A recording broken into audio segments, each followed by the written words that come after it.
네, 바로 지난 강의에 이어가지고 이번엔 얼굴의 근육에 대해서 좀 알아보려고 하는데 얼굴의 근육은 음, 굳이 막 억지로 알거나 할 필요는 없어요. 근데 한 번쯤 봐두는 거는 좀 도움이 될 것 같아요. 왜냐면은 얼굴 근육이야 우리가 표정을 여러 개 다양하게 지어보면서 좀 표현을 하면 되는 거라서 얼굴은 굳이 우리가 어떤 표정을 지을 때나 표정을 그릴 때 그럴 때 빼고는 크게 필요 없어요. 근데 또 필요가 있어요. 왜냐면은 실제로 제가 몇 명 좀 가르쳐 본 애들이나 그런 애를 볼 때 표정 같은 거 그릴 때 좀 많이 어색하더라고요.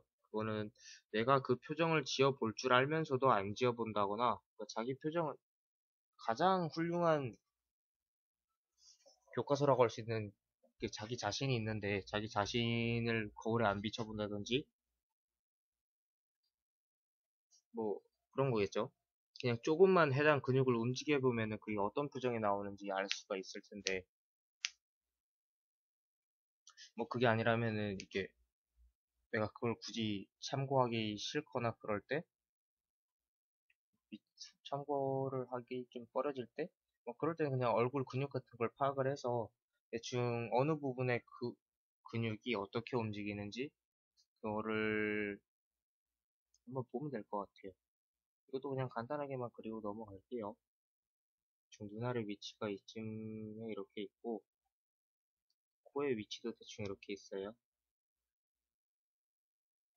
그리고 입술도 이렇게 다물고 있어요. 입술이 이렇게 있고 대충 눈, 코, 입의 위치가 이렇게 있다고 했을 때, 먼저 눈알 근육은, 눈 주변 근육은 이렇게 생겼어요.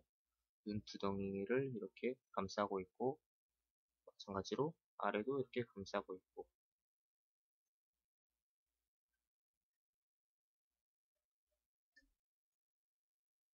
이렇게 생겼고, 그리고 또 광대뼈로 아래로 조금 더 이렇게 되어 있고, 그 다음에 입술 근육, 저희 입술 근육, 입술 모양처럼 생겼어요. 그냥 그대로 그려주면 돼요. 입술 근육은 입술 모양처럼 생겼어요. 그리고 인중 근육은 이렇게 세로로 되어 있고, 그리고 여기 광대뼈랑 인중 쪽이랑 이렇게 연결해주는 근육이 또 있어요. 되어 있고 또 이렇게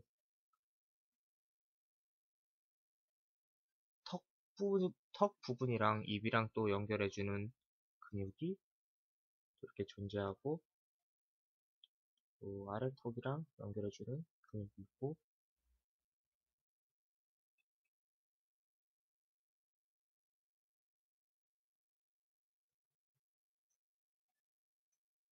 옆에 턱 옆선이랑 연결해주는 근육들도 이렇게 있고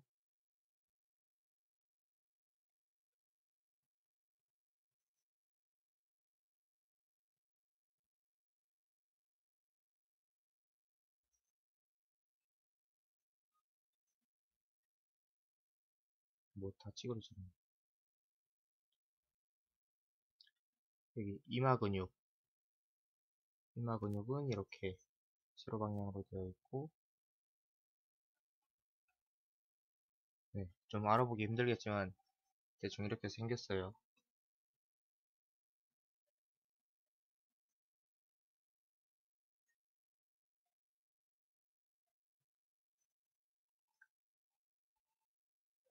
이 근육들은 그러면 어떻게 움직이냐면은 우리가 눈을 깜빡거리는 걸 한번 생각을 해보세요.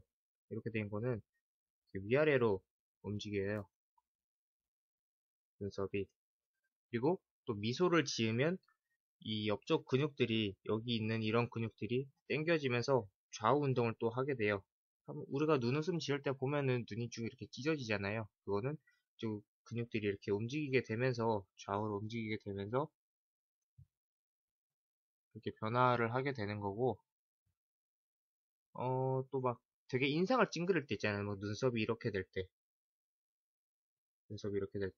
그럴 때는 이 이마 근육도 같이 작동을 하면서 이쪽 근육이 이렇게 위로 좀 늘어나고 이쪽 근육은 좀 아래로 당겨지고 이렇게 되면서 그 눈썹의 모양이 변하게 되는 거죠. 그리고 또 미소를 지을 때 이 옆쪽 근육들이 옆으로 팽창하게 되면서 이렇게 입이 좀 벌어지게 되는 거고 마찬가지로 입술도 같이 이렇게 같은 방향으로 움직이겠죠. 좌우 방향으로. 그렇게 되면서 미소를 지을 수 있게 되는 거고 입을 위아래로 벌릴 때는 당연히 턱이 움직이는 것도 마찬가지긴 하지만 턱도 움직이지만 턱 아래에 있는 근육들도 조금씩 움직이면서 입을 같이 벌릴 수 있게 돼요. 그리고 또 막 약간 좀 귀엽게 웃는 거라고 해야 되나? 그렇게 웃을 때는 또 턱 근육들이 이렇게 막 좀 쪼그라든다 그래나? 그렇게 되면서 막 턱에 주름이 막 생기는 거를 본 적이 있을 거예요. 뭐 그런 경우에도 이 턱 근육이 움직이고 인중 근육은 입술이랑 같이 움직이겠죠? 뭐 인중을 한 번씩 움직여 본 분들은 알겠지만 뭐 원숭이처럼 입술 좀 아래로 내린다고 할 때 그때 인중 근육이 움직이는 걸 느낄 수 있을 테고 그때 같이 이 광대 쪽 근육들도 같이 움직이게 되죠. 그래서 입만 내려가는 게 아니라 인중이 내려갈 때 같이 볼살도 조금 움직이는 게 느껴지실 거예요. 네. 이런 거를 대충 어떻게 움직인다 하는 것만 그냥 머릿속으로 좀 알고 있으면은 인물의 표정을 그릴 때 그럴 때 좀 많이 도움이 될 것 같아요. 뭐 찡그린 거부터 웃는 거, 뭐 우는 거, 화나는 거, 뭐 그런 감정 표현을 하는 데 있어가지고 좀 많이 도움이 되겠죠. 그러면 얼굴은 뭐 이 정도까지 설명을 하면은 어느 정도 구조적으로도 파악이 되고 근육의 움직임도 파악이 돼서 이제 본인이 그림을 그려나가는데 큰 문제는 없을 텐데 그러면 여기서 한 가지 좀 팁을 드리자면은 얼굴에는 황금비라는 게 있어요. 보통 인체 황금비라고 하면은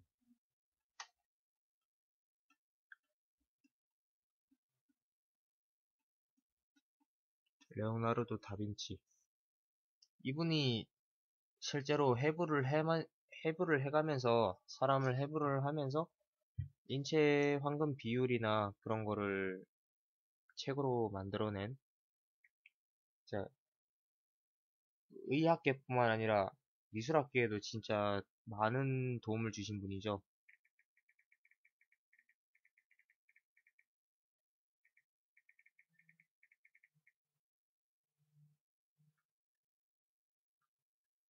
솔직히 당시에는 시체를 보관하는 그런 기술도 없었어가지고 막 시체 썩는 냄새나 그런 거를 막 다 참아가면서 이렇게 하나하나 장기랑 뭐 신체 근육 구조랑 골격 형태랑 그런 걸 다 그렸다고 하더라고요.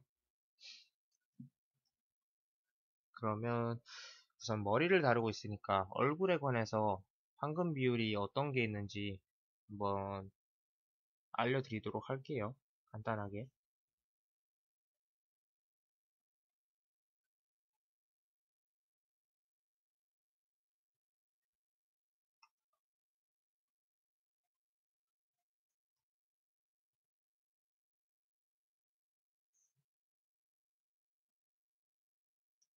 어,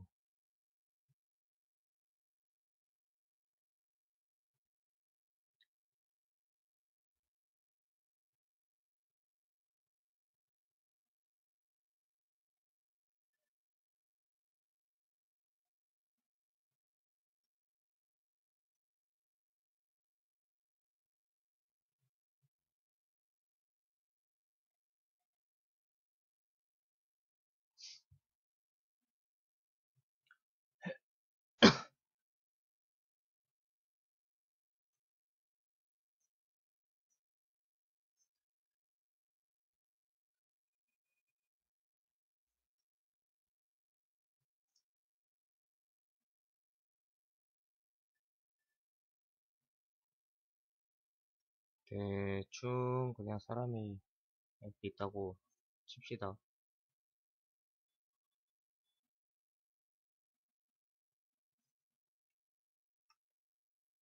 아, 눈썹까지 그려줘야 되겠다.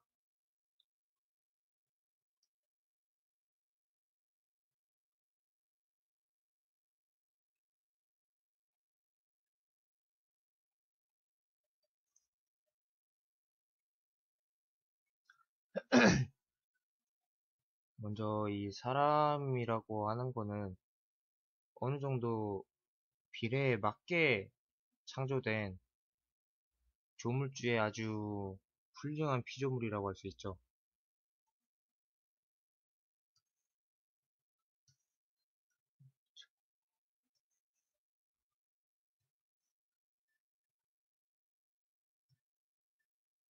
이렇게 나누게 되면은 얼굴을 가로로 나눴을 때 이 머리 뿌리가 이렇게 심어져 있겠죠. 그 이마의 끝부분, 여기 이마의 끝부분부터 눈썹까지, 아이고, 이마부터 눈썹이 있는 이 부분까지를 1이라고 했을 때 눈썹부터 코끝까지의 길이, 이 길이가 또 1이고 코끝부터 턱까지 길이가 또 1이에요. 그러니까 비율이 1대 1대 1로 정확히 나뉜다는 거죠. 이게 보통 일반적으로 황금 비율이라고 하는데 물론 사람마다 생김새가 다 달라요. 그래가지고 뭐 관상 같은 거를 믿는 사람도 있겠지만 안 믿는 사람도 있을 거고 관상책을 보면 되게 재밌는 게 막 많아요. 뭐 턱이 좀 짧으면 턱이 뭐 다른 두 위 부위보다 좀 짧으면 말년이 좀 안 좋다거나 뭐 자식 복이 없다거나 턱의 생김새에 따라 가지고 뭐 그렇다고 얘기를 하죠. 그리고 또 이마가 좀 특히나 좁으면 뭐 초년이 안 좋고 뭐 무슨 이런저런 게 안 좋다 이런 식으로 막 얘기를 하듯이 사람마다 생김새는 다 달라요. 그렇기 때문에 그런 관상책도 있는 거겠고 뭐 마찬가지로 이 미술 특히 인물화 같은 부분에서도 이렇게 황금 비율은 있는데 사람마다 생김새가 다 달라요. 대체적으로는 이 비율이 맞는데 뭐 좀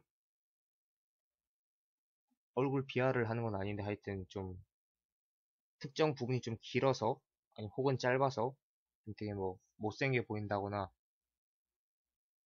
그런 게 간혹 있죠. 그래가지고 뭐 판타지 같은 걸 보면은 오크 같은 거라든지 고블린 같은 거라든지 그런 괴물 몬스터 같은 걸 만들어낼 때 사람 형상을 하고 있기는 하지만 좀 더 특정 어느 부위를 막 부각을 시키고 그렇게 변형을 하면서 괴물을 만들어내는 거죠. 그런 거를 예로 한번 들어볼 수 있을 것 같아요. 그리고 또 세로에서도 비율이 있어요.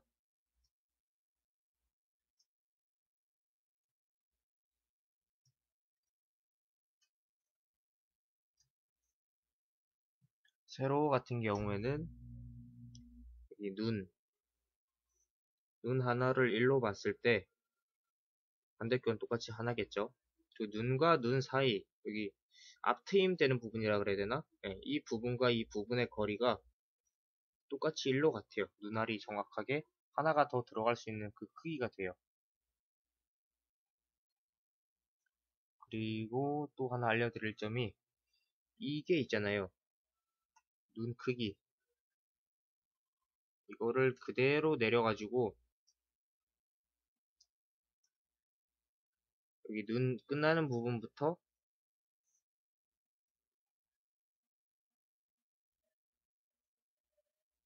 이렇게 눈 한 개가 만들어지는 게 보통 코의 길이라고 해요. 이게 지금 내가 이쪽 눈이랑 이쪽 눈이랑 높이를 다르게 만들어서 코를 좀 지워가지고 하긴 했는데 뭐 막 그렇기 때문에 보통은 그렇게 얘기를 해요. 눈 아래에 세로로 눈을 돌려가지고 그대로 내렸을 때 그 코가 끝나는 부분이 만들어진다고 얘기를 해요. 그렇게 된 비율이 뭐 이상적인 비율 그렇게 말을 하더라고요. 다빈치 님의 그걸 보면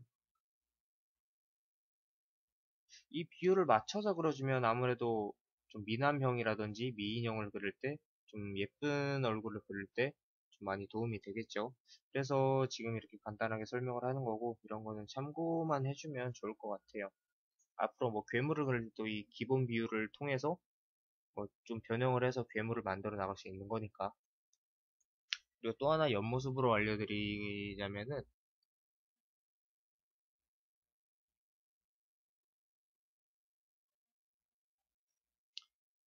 아까 그것도 옆모습으로 알려줬어도 될 것 같기는 한데,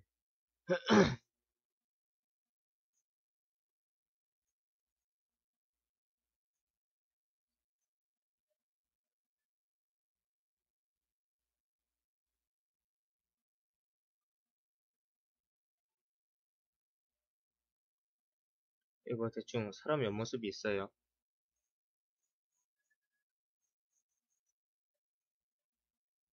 뭐 대충 눈알이 있겠죠, 여기. 뭐 눈썹도 있을 거고, 눈알이 여기쯤 있고. 이럴 때, 어, 여기 이 인중의 길이가 보통 여기 코 끝까지, 그러니까 콧대, 콧등 말고 콧대, 코의 높이, 네, 그거랑 같아요. 이 코의 높이가 보통 인중의 길이라고 보면 돼요.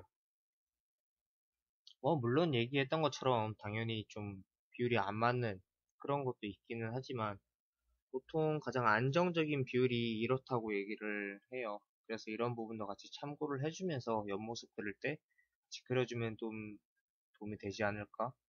네, 그런 의미에서 이렇게 설명을 해드렸고요. 다음 시간에는 이제 얼굴을 알아봤으니까 몸통에 대해서 알아봐야 되겠죠? 몸통은 아무래도 좀 설명할 게 많으면 많고 적으면 적고 얼굴도 사실은 좀 더 많이 알아보고 그래야 되는데 이거는 좀 진짜 깊고 자세하게 알아보려면 끝도 없이 해야 되니까 그리고 마냥 이렇게 설명만 하고 있을 수는 없으니까 그래서 우선 가장 기본적인 거 간단한 것들 위주로 설명을 해드렸고 좀 더 자세한 설명을 듣고 싶거나 그럴 때는 뭐 블로그 같은 걸 참고를 하거나 아니면 나중에 수강을 한다거나 그렇게 하면은 되겠죠. 아니면은 저처럼 그냥 인체해부학책 펴놓고 독학을 한다든지. 근데 독학을 하는 건 아무래도 교육을 받는 것보다는 조금 시간이 많이 걸리겠죠. 뭐 그건 그거고. 하여튼 이렇게 해서 얼굴 강의까지 마치도록 할게요.